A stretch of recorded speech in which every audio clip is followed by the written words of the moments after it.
When you experience trauma, your brain learns to adapt fast. And this is actually a good thing when we've endured trauma. It'll build patterns to help you feel safe, like staying alert, shutting down performing, or avoiding. But in the long time, these patterns can hinder you. Now, psychology calls these adaptations coping mechanisms, whereas neuroscience shows they form neural pathways, automatic habits that feel like you but really aren't you. They're protective mechanisms you had to learn.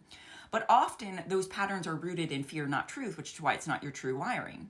And here's where walking with Jesus creates this holy tension. The self, aka your flesh, that trauma built often wants the opposite of what Jesus commands. And it makes sense, right?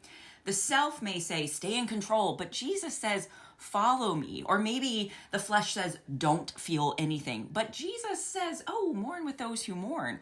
Or maybe your flesh screams, oh, avoid pain at all costs. But Jesus says, pick up my cross. If anyone wants to follow me, as in Jesus, let him deny himself. That's what Jesus says in Luke 9, verse 23. That's why healing requires death to self. And it is hard, but God's going to help you every step of the way. Because if your trauma-adapted self stays in charge, you'll resist surrender even to the one who wants to heal you. So have an honest conversation with Jesus if this resonates.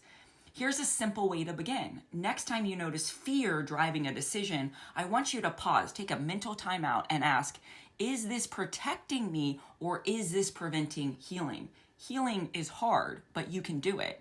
Then I want you to choose trust over control, just one small micro step forward, because each step of surrender breaks an old pattern and builds a new one in Christ. I'm praying over you.